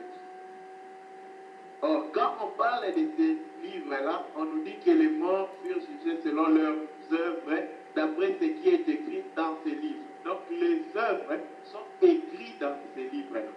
Mais maintenant, si nos œuvres qui sont écrites dans ces livres-là, ne sont pas dignes ou agréables à notre Dieu, c'est là-bas que nous ne serons pas dignes. Donc, ce qui va nous condamner, ce n'est pas Dieu, ce sont nos œuvres. Voilà pourquoi, vu que nos œuvres ne sont pas bonnes, maintenant que nous en sommes conscients, c'est le moment d'aller casser nos œuvres en Christ. Or, il y a une seule solution pour cela, c'est d'aller auprès de Christ et de donner sa vie à Christ. Christ va prendre tout le passé d'un homme et il va se charger de cela. Il va revêtir cet homme de sa propre justice. Et cet homme paraîtra juste devant Dieu. C'est la seule manière pour effacer toutes nos œuvres qui n'ont pas été dignes ou agréables à Dieu. Donc pour la chronologie, la première trompette sonne maintenant. La deuxième trompette sonnera lorsque nous serons enlevés. Et l'enlèvement va se passer après que nous serons écoutés et obéis. Le premier son de la trompette, parce que nous croyons, nous confessons que nous sommes les élus de Dieu. Bien sûr, nous le sommes si nous mettons en pratique la parole de Dieu. Et après l'enlèvement de l'Église bien-aimée, tous ceux qui n'ont pas cru, ils resteront sur la terre. Et ils vont encore attendre le jugement. Et quand il y aura le jugement final, parce que comme ce qu'on vient de lire là, bien-aimé, c'est quand tous paraîtront devant Dieu. Alors dans les tous là, bien-aimés, il y a ceux qui, pardonnez-moi parce que ce sont des enseignements que je suis en train de mêler. Donc dans les tous là, il y aura la Vierge folle, il y aura tout le monde païen, parce que le monde qui pêche n'est pas la Vierge folle. La Vierge folle qui va chercher de l'huile et revenir pour voir s'il peut rencontrer l'époux. Ce sont ceux qui ont reçu la parole, mais qui n'ont pas cherché la plénitude de cette parole-là en eux. L'accomplissement des œuvres de cette parole-là en eux. Voilà pourquoi on va leur demander d'aller acheter de l'huile pour leur lampe. Alors on a dit que cette huile-là, c'était le témoignage de notre vie devant Dieu. Ce sont nos œuvres intérieures que nous faisons devant Dieu. Or, il nous convient donc maintenant, bien aimé, déjà maintenant, de réaliser et de chercher à être sûr de notre salut. Bien aimé, on peut douter si on va marcher demain. On peut douter si avec la pluie on pourra sortir demain. On peut douter si on ne va pas réussir à beaucoup. Mais ne doutons pas de la vie d'après. Rassurons-les maintenant que nous sommes vivants. Donc c'est un peu ce que j'avais à dire. Et je remets la parole vu qu'on a une pluie des serviteurs de Dieu parmi nous. On aimerait aussi écouter nos frères. Merci. Cette trompette sonnera avec plus d'éclat. Donc c'est différent même de la première trompette. Nombre de Christ, comme le frère Paul vient de le dire. C'est pas n'importe quelle trompette, puisque cette deuxième trompette en lui sonnera beaucoup plus d'éclat. Je cherche rapidement. Verset 5. Quand vous sonnerez avec éclat, ceux qui campent à l'Orient partiront. Quand vous sonnerez avec éclat, ceux qui campent à l'Orient, donc avec éclat, là les gens ils vont partir. Différent de la première trompette. Qu'on sonne tout simplement. Notre frère peut nous abonner encore par son application, l'explication de la clarification. C'est pas que la sœur Carlin a écouté. Sœur Carlin, vous êtes là?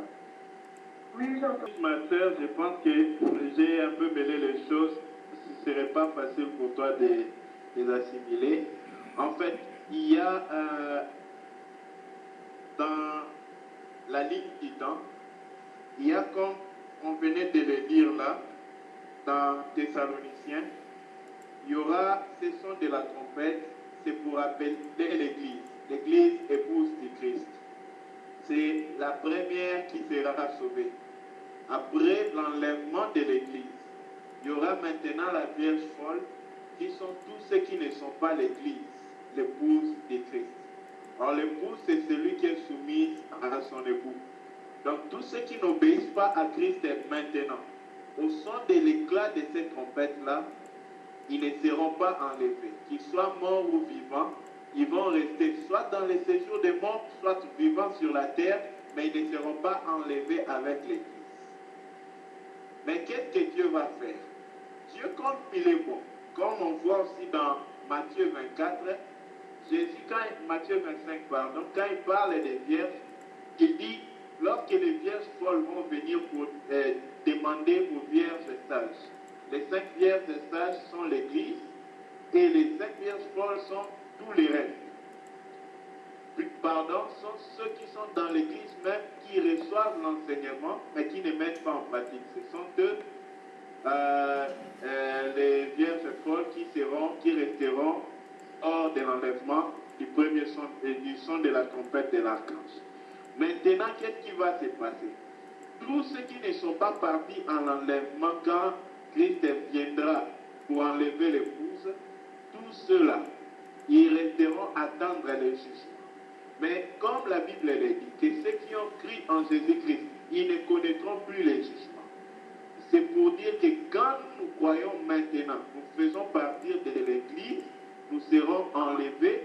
Voilà pourquoi le jugement ne sera pas notre partage.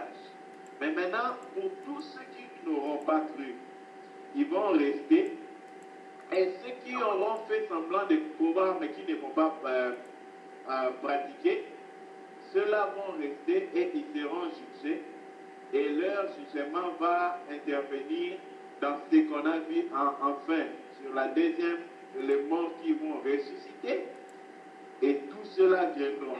Et quand ils viendront devant le jugement, encore, et on va voir leurs œuvres. Mais tous ceux dont les œuvres ne seront pas bons, ils seront jetés dans les temps de feu pour toujours.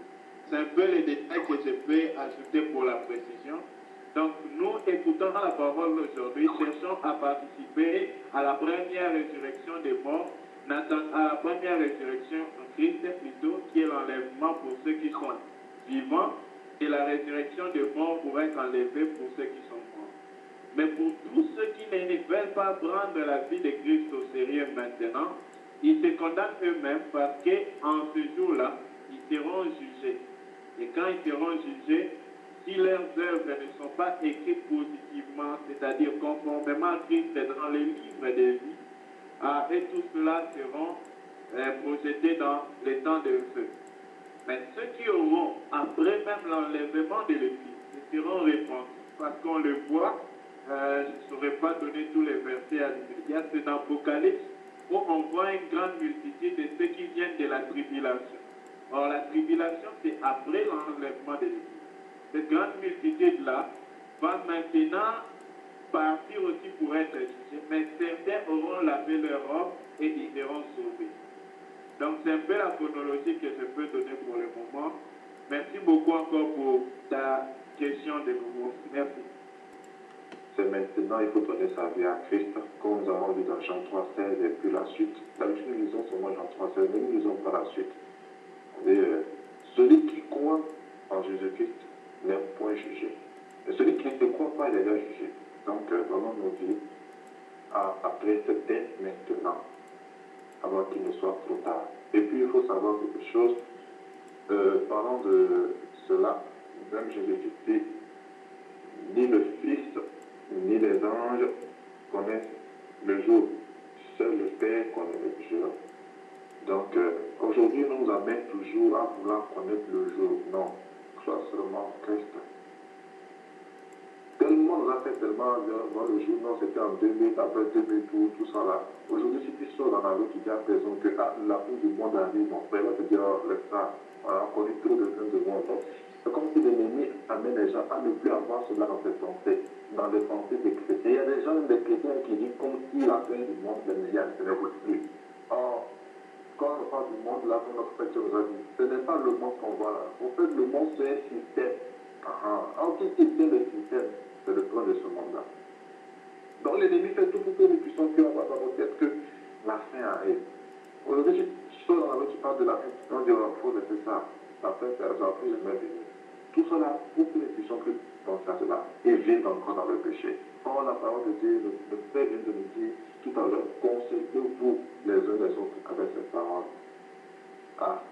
Il est très important que nous puissions nous consoler ainsi. C'est pas si un frère veut toujours amener encore plus de clarification dans ce carnet, ou bien il y a encore une autre question. Je voudrais juste apporter bonsoir. Le frère Flavie, J'aimerais apporter un éclaircissement à notre sœur Karen à propos des trompettes. Amen. Amen. Nous allons prendre nos Bibles dans le livre de Nombres, chapitre 10. La Bible dit, l'Éternel parla à Moïse et dit, fais-toi 2 trompettes d'argent, tu le feras de métal massif. Elles te serviront pour la convocation de la communauté et pour le départ des camps. C'est-à-dire, lorsque Moïse ou les sacrificateurs sonnaient de la trompette, c'était un message que Dieu donnait à un peuple, pour que le peuple vienne auprès de Moïse. Et une deuxième trompette, c'était pour le départ du peuple, pour la montagne de Sinaï. Maintenant, la Bible nous dit ceci. Il dit, quand vous écoutez la voix de l'Éternel, n'enrichissez pas votre cœur. Donc la première trompette vient dans le seul but de chercher celui qui vit dans le péché, afin que la parole de Dieu le touche et qu'il sorte dans cet état-là et veille à venir à Christ. Maintenant, la deuxième trompette, c'est quelque chose que Dieu prépare pour l'enlèvement de l'Église.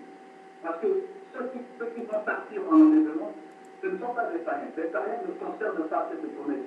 C'est une promesse faite par les chrétiens.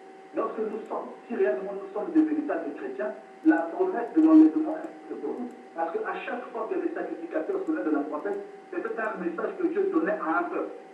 Maintenant, pour cette fois-ci, la Bible dit, le Seigneur lui-même a un signal donné. C'est-à-dire, hier, c'était des sacrificateurs qui sonnaient de la trompette. Mais pour ce qui est de l'enlèvement, cela n'est pas donné à un sacrificateur. C'est-à-dire, le Seigneur prépare toutes les choses afin que ce jour-là ne puisse pas avoir une confusion. Donc, lui-même, il prend la responsabilité de donner un message afin que son Église vienne à sa rencontre. Donc, voilà juste ça que je voulais juste apporter à notre sœur Karine. Oui, nous vous écoutons. On nous a dit que, en fait, on ne nous a pas dit, on a lu que Noé était le 8e. Allô? Oui, alors, pasteur, nous vous écoutons. Bien sûr que vous faites entendre. On a dit que Noé était le 8e, mais qu'Enoch était le 7e. Maintenant, moi, j'aimerais bien savoir, Enoch est le 7e d'Adam. Depuis Adam, il était le 7e. J'aimerais bien savoir en quoi Noé est le 8e, du moment où entre Enoch et Noé, il y a eu Métouchéba et Lémec. Voilà une question. Bonne question. Amen.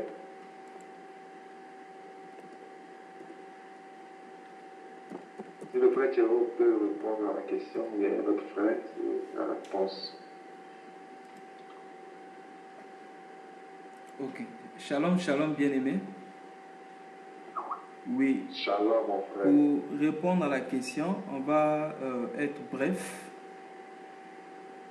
On parle de Lémec, plutôt de Enoch comme étant le 7e, parce que Enoch marque la fin, je peux dire la fin d'une dispensation. 7, c'est la perfection. Maintenant, 8, c'est le nouveau commencement. Voilà pourquoi nous voyons aussi que Noé, avec sa famille, ils étaient au nombre de 8. Donc Noé marque le nouveau départ. Voilà pourquoi dans l'arche, ils étaient aussi au nombre de 8. Il y avait Noé, ses 3 fils, qui avaient ses femmes, qui étaient avec leurs femmes. Ensuite, Noé était aussi avec sa femme. Ils étaient au nombre de 8 pour marquer le nouveau commencement. Donc c'est ça. Voilà ce que je peux ajouter par rapport à ça. Le Seigneur ne peut pas se tromper par rapport aux chiffres. Donc je disais, pour récapituler, Enoch est 7e parce qu'il marque la perfection. Il a marché parfaitement avec Dieu et Dieu le prie. Et ensuite, Noé 8e parce que c'est lui qui vient avec le nouveau commencement, c'est-à-dire le nouveau monde. Parce que le jour, plutôt la semaine a 7 jours, le 8e jour, c'est le commencement d'une autre semaine. Que le Seigneur vous bénisse. Merci beaucoup, ma soeur, pour la question. Amen. Allô? Nous vous remercions. Allô? Oui, allô. C'est le frère Ravi, je ne sais pas si vous m'entendez bien. Oui, Oui, nous nous écoutons, frère Elvis. En fait, oui, j'aimerais un peu revenir sur la question de la sortie tout à l'heure. J'ai pas vraiment très bien suivi tout à l'heure quand vous étiez en train d'expliquer. Je veux comprendre 7e par rapport à quoi et 8e par rapport à quoi. Quand vous parlez de nouveaux jours, vous faites allusion à quoi exactement? Oui, shalom bien-aimé. Je disais tout à l'heure que le nouveau jour, parce qu'il y a eu le déluge sur la terre. Donc Dieu venait de détruire la terre. Quand ils sont sortis de l'arche, c'était plus le même monde. C'était un nouveau monde. Parce que Dieu venait de raser le monde qui était englouti par le déluge. C'est comme ce qui vient au temps de la fin. Ce monde aussi sera détruit. C'est alors que le Seigneur va établir les nouveaux cieux et la nouvelle terre. Donc ce qui s'est passé au temps de Noé, c'était l'ombre des choses à venir. C'est pourquoi le Seigneur a dit, de la même façon que les choses se sont passées au temps de Noé, les choses arriveront de même au jour du Fils de l'homme. Donc la sœur avait un peu des difficultés à comprendre pourquoi est-ce qu'on dit qu'Enoch est le 7e et Noé le 8e, alors qu'entre Enoch et Noé, il y a 2 personnes. Il y a Métouchéla et puis il y a les mecs qui sont là. Donc on a expliqué que, je ne sais pas si c'est clair, bien aimé. Oui, en fait, dans le même esprit de question, j'aimerais un peu qu'on puisse un peu comme situer l'époque de Noé par rapport à la promesse et l'époque dans laquelle nous sommes.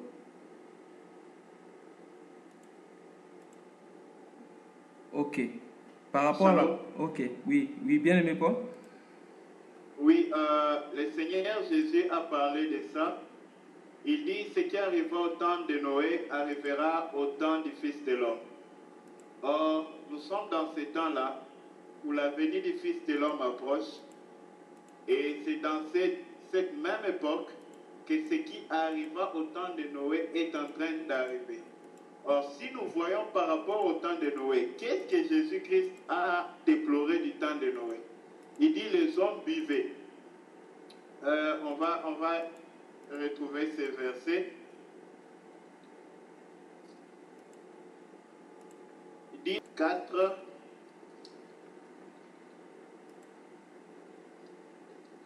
Les hommes buvaient. Mais quand on voit en réalité, bien aimé, ce qui est de boire n'est pas mauvais. Jésus lui-même, il a donné le vin aux hommes. Et Jésus, on l'appelait un mangeur, un buveur. Je ne dis pas que Jésus était un homme de vin, mais on l'a appelé comme ça contrairement à Jean-Baptiste. Parce que Jean-Baptiste, lui, il était un homme réservé, individuel dans la forêt. Donc, en voyant, ce que je veux dire par là, c'est quoi? En voyant boire comme les gens buvaient au temps de Noé, ce n'était pas ça vraiment le problème de Jésus-Christ. Mais le vrai problème de Jésus, c'est que ces gens-là étaient ivres du monde. Donc, le fait qu'ils étaient ivres du monde, c'est ça le problème pour Jésus-Christ. Donc, de même pour nous, il nous faut, dans ces temps de la fin, nous poser la question si nous sommes arrivés à ce même point-là. Afin d'être beaucoup plus précis, j'aimerais qu'on prenne l'écriture. C'est dans Matthieu. Je vais vite trouver ça. Matthieu 24, 37. Prenons à partir de 36. Pour ce qui est du jour et de l'heure, personne ne le sait, ni les anges des cieux, ni les fils, mais le Père seul. Ce qui arriva au temps de Noé arrivera de même à l'avènement du Fils de l'homme. Car, dans les jours qui précédaient le déluge, c'est-à-dire au temps de Noé, les hommes mangeaient et buvaient, se mariaient et mariaient leurs enfants, jusqu'au jour où Noé entra dans l'arche. Et ils ne doutèrent de rien pendant que Noé entrait dans l'arche, mais jusqu'à même à ce que le déluge vienne et les emporte tous. Il en sera de même à l'avènement du Fils de l'homme. Or, quand Paul a pris ces choses, il dit, quand dans le monde, on dira paix et sûreté, c'est alors qu'une ruine soudaine surprendra le monde. Maintenant, dans le monde, les gens trouvent la paix, la joie et ils veulent que tout aille bien dans le monde. La globalisation, la mondialisation s'arrange pour que tout soit bien dans le monde, que les hommes aiment le monde et trouvent du plaisir dans le monde. Mais qu'est-ce qui va arriver? Il y aura un temps où dans ces plaisirs, dans cette joie, où les hommes vont se réjouir du monde, ils seront tous surpris par une ruine soudaine. Et c'est ça ce dont nous devons faire attention. Le boire dont il parle à propos du temps de Noé, c'est se réjouir et être ivre de ce monde. Quand quelqu'un est ivre, il est contrôlé par ce qui le rend ivre.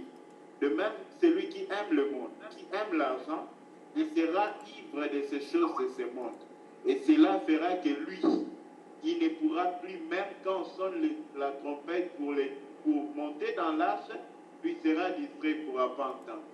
Voilà pourquoi nous qui avons cette grâce d'écouter ces choses, bien aimés, nous devons aussi savoir que nous serons jugés plus que ceux qui sont dans le monde parce qu'ils n'ont pas écouté ces choses. Voilà pourquoi nous devons nous exercer à les mettre en pratique et à vivre par elles. Que le Seigneur nous bénisse. Je demanderai au Saint-Esprit de me guider. Au fait, si vous voyez bien, le mec qui donne le nom de Noé, il dit, celui-ci nous consolera de nos fatigues et du travail pénible de nos mains, provenant de cette terre que l'Éternel a maudite. Nous nous souvenons que Dieu a déjà maudit la terre lorsque Adam a péché. Amen. Et lorsque Jésus-Christ est venu sur terre, lui, le véritable septième, il a dit, je suis venu apporter une année de grâce. La 8e année, le 8e. Donc, c'est lui-là dont notre malédiction, c'est lui qui a apporté notre malédiction, lui le septième. Il a apporté notre malédiction, lui le septième. C'est lui-là qui nous donne le repos. Voilà pourquoi, quand Dieu s'est reposé, il s'est reposé dans ce jour-là. Pas dimanche que nous voyons, mais dans un jour, nous avons bien expliqué ici que, par le frère Paul, le frère Thierry, tout ça là, que le jour, c'est Jésus-Christ. C'est lui-là qui apporte une année nouvelle, la 8e, qui est le 8e encore, pour que nous qui quittons aujourd'hui la parole, nous puissions entrer en lui pour avoir le repos. Donc Noé, le 8e, représente une chose nouvelle. Donc lui est venu mettre fin à la loi, fait toutes les choses à la fois, et une la nouvelle année commence. C'est-à-dire le 8e, le véritable 8e, pour que nous puissions entrer là-dedans, en Jésus-Christ. Pour que nous puissions nous reposer. Voilà pourquoi les maîtres pouvaient dire, celui-ci, celui-ci nous consolera de nos fatigues. Il savait que celui-là va nous consoler de nos fatigues. Il savait que Noé va nous consoler de nos fatigues. Et voilà pourquoi il a envoyé son Fils unique pour nous consoler de nos fatigues. De la malédiction qui devait tomber sur la terre qui est nous. Nous comprenons ça. Les mecs savaient. Celui-ci nous consolera de nos fatigues et du travail pénible de nos mains. Parce que lorsque nous faisons les œuvres dans nos mains, nous ne pouvons pas plaire à Jésus-Christ. Nous ne pouvons pas plaire à Dieu. Voilà pourquoi il dit, notre justice est un vêtement souillé. Notre œuvre est un vêtement souillé. Nos œuvres là, c'est souillé. Nous ne pouvons pas plaire à Jésus-Christ par nos vêtements. Nous ne pouvons pas plaire à Dieu par nos œuvres. Il faut entrer en Jésus-Christ pour que tu puisses être parfait. Voilà pourquoi on dit, celui qui croira en lui ne sera point jugé. Lui, le 8e, c'est en lui que nous devons montrer pour nous reposer, de nous consoler même. Car c'est lui seul qui console. Voilà pourquoi aussi, même David, lorsque Samuel est venu pour point David, on a cherché David. Ils étaient 6. On dit David est le 7e. On a mis David, on le pointe comme roi. Mais si nous allons dans le chronique, lorsque nous lisons la généalogie, on dit David ce 8e. Donc nous comprenons qui est le véritable David. Lorsque Jésus-Christ est en train d'enseigner, David disait, le Seigneur a dit à mon Seigneur, assois ta maison pour que les pas de tes ennemis m'ont marché-pied. Qui est le véritable David? Qui est le véritable 8e? Puisque Jésus même pouvait même dire qu'il accepte qu'on appelle fils de David. Alléluia.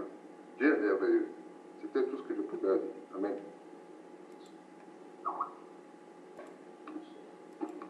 Bonsoir. Bonsoir. Bonsoir. Oui, bonsoir, frère. J'ai une question que j'aimerais poser. Vous êtes le bienvenu. Les choses que nous disons... Merci. Les choses que nous parlons consistent dans le salut de l'âme. C'est-à-dire nous parlons de l'enlèvement des trompettes qui ont créé à l'enlèvement. Maintenant, ma question est celle-ci.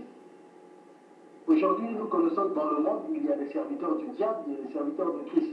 Les serviteurs du diable, ils sont déguisés en anges de lumière, mais qui sont dans les églises, ils prêchent avec des puissances, et ainsi de suite, dans le seul but de séduire les peuples de Dieu. Mais au cas où un tel pasteur qui ne fait pas la volonté de Dieu, mais c'est un serviteur du diable, il a une grande église. Mais dans son église, il y a des chrétiens. Mais une fois la mort arrive pour prendre un chrétien qui appartenait dans une église, là où le pasteur était un serviteur du diable. Maintenant, quel serait le salut de ce frère? Est-ce qu'il va aller au ciel ou en enfer, étant donné qu'il est mort dans une église, là où le pasteur ne servait pas Dieu? Voilà un peu, c'était ça ma question. Oui, pour répondre à cela, premièrement, le jugement de Dieu ne consistera pas de l'église où nous sommes. Et notre justice ne dépend pas de l'église dans laquelle nous participons, mais ce sont nos œuvres qui paraîtront devant Dieu. Mais par rapport à celui qui est dans une église où il ne reçoit pas Christ comme enseignement, parce que Paul dit dans Corinthiens que si vous recevez un autre enseignement, vous recevez un autre esprit ou un autre Jésus. Donc Jésus, nous ne le connaissons plus quant à la chair, mais il est un enseignement, un esprit. Donc, si dans une église où les gens ne reçoivent pas Christ comme l'enseignement, comme un esprit, ce peuple-là, il y a un message pour eux. La Bible déclare, sortez du milieu d'eux. Ah, ce peuple-là, s'ils sont de Dieu, bien aimé, Dieu ne perdra aucune de ses brebis. Ceux qui sont dans sa main, aucune circonstance, aucune église sur la terre, dans les temps, ne peut arracher de sa main. Voilà pourquoi vous allez voir que tous ceux qui sont de Christ, ils vont sortir du milieu d'eux. Et ceux qui ne sont pas de Christ ne sauront pas sortir. Pourquoi? Ah, parce qu'il ne leur a pas été donné de sortir.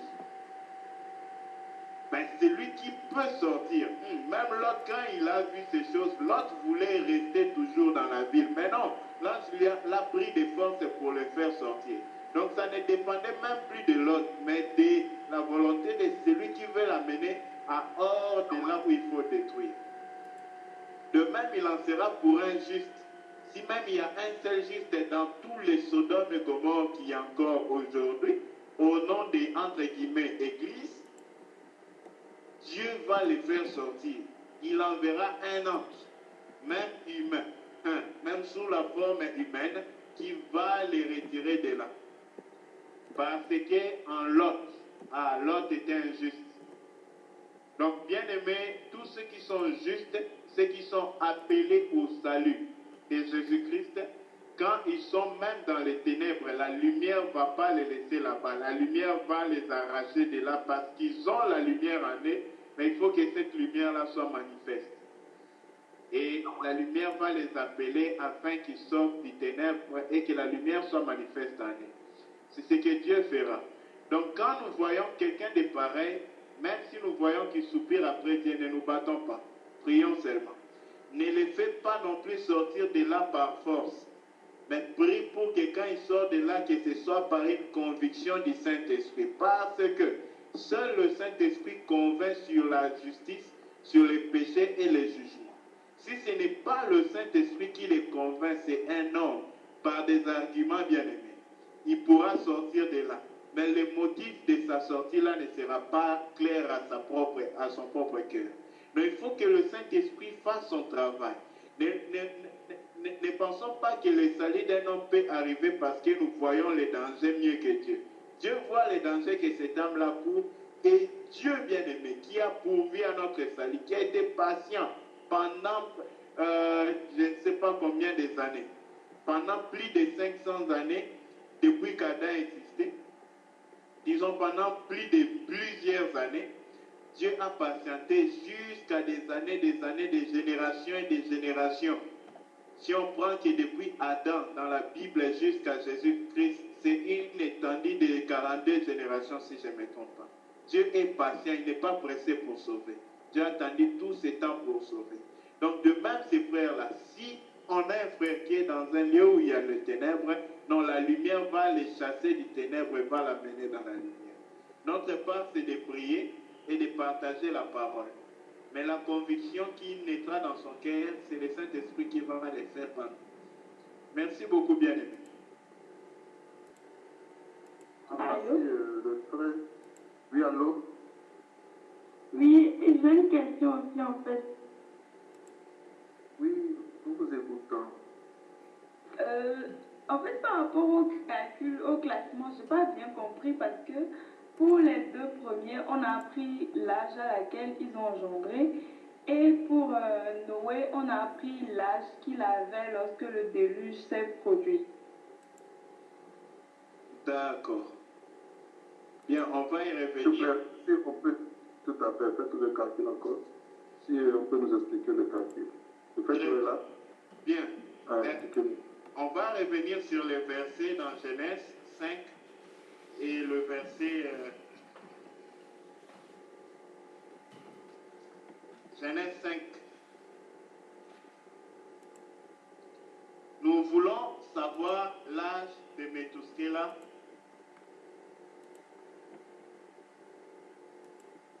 Lors du déluge. C'est bel et bien ça, ma soeur. On est d'accord jusque-là. Oui. Donc, Oui. l'âge de Métuskéla, quand est-ce que Métuskéla a commencé?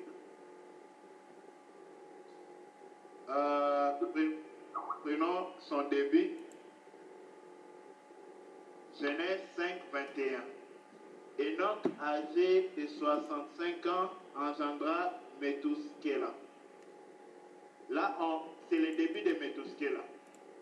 Mais on ne nous dit pas quel âge il a pour le moment, c'est 0. Donc on ne compte pas encore son âge comme un chiffre effectif. On nous parle d'Enoch vécu, on laisse tomber cela. Et puis ensuite, au verset 25, donc dans tous les 22, 23, 24, on nous parle d'Enoch, pas de Métuskéla. Donc nous sommes au point où Métuskéla a l'âge 0. Ensuite, on nous dit que Métuskéla, au verset 25, âgé de 187 ans. Donc, au point où nous sommes, au verset 25, Métuskéla a 185 ans. Ensuite, on nous parle de la vie de Métuskéla. Ensuite, Métuskéla vécut, verset 25, âgé de 87 ans. 87, il a engendré les mecs.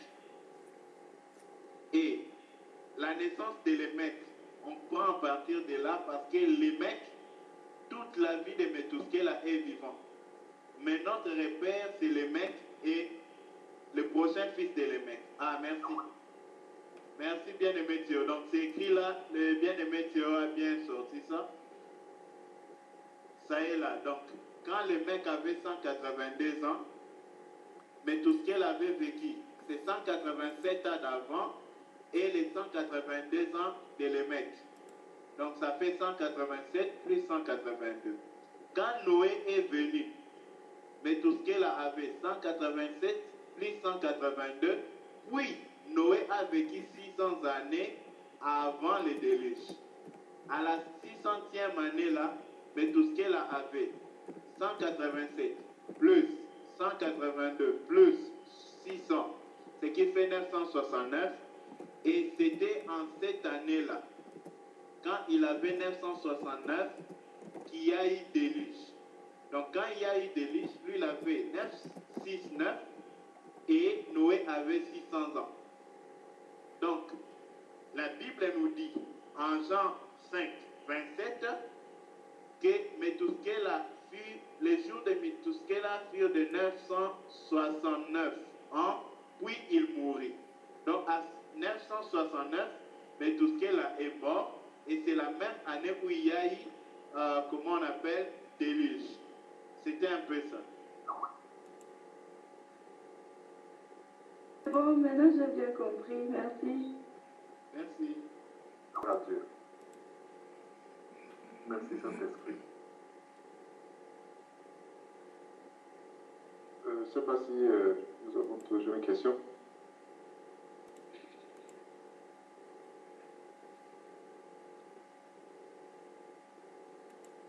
J'étais invité encore, j'avais bloqué le micro. Donc nous sommes dans la prière. Fidèle et véritable, nous te rendons grâce pour ce soir. Tu nous as aimés et du haut de ton trône, tu as sonné ta trompette dans nos cœurs. Père, toi qui as dit que la lumière soit et qui fit briller la lumière dans nos cœurs, Père, tu fais encore cette œuvre cette nuit. Voilà pourquoi en ce moment même, Père, que partout, Yahweh, dans tout cœur où ce message est parti, Père, que ce message apporte la lumière. Père, non pas de celui qui veut ou de celui qui ne veut pas. Mais toi, tu disposes le cœur maintenant et tu fais vivre la lumière dans nos cœurs. À cause de ta parole, nous croyons que tu fais ces choses. Béni soit ton nom, Seigneur. Père, nous prions pour tous les sujets de prière que nous avons élevés devant toi. Oh Père, s'il te plaît, daigne accorder ces choses pour ta gloire. Souviens-toi, Seigneur, de tous les malades, guéris-les au nom de Jésus-Christ. Père, souviens-toi de toute préoccupation que nous avons apportées devant ta face. Merci de faire, Seigneur, pour la gloire de ton nom. Nous te recommandons tous nos frères qui n'ont pas pu nous rejoindre. Père, que tu leur fasses grâce afin que ces choses soient inscrites dans leur cœur de même qu'en nous. Père, écris ces choses dans les tables de nos cœurs afin qu'elles ne quittent point et que nous puissions marcher conformément à ta parole. Merci toi qui nous as aimés, qui nous as élus et tu nous as achetés pour l'éternité pour t'appartenir. Que la gloire te revienne à jamais. Au nom de Jésus-Christ. Amen. Amen.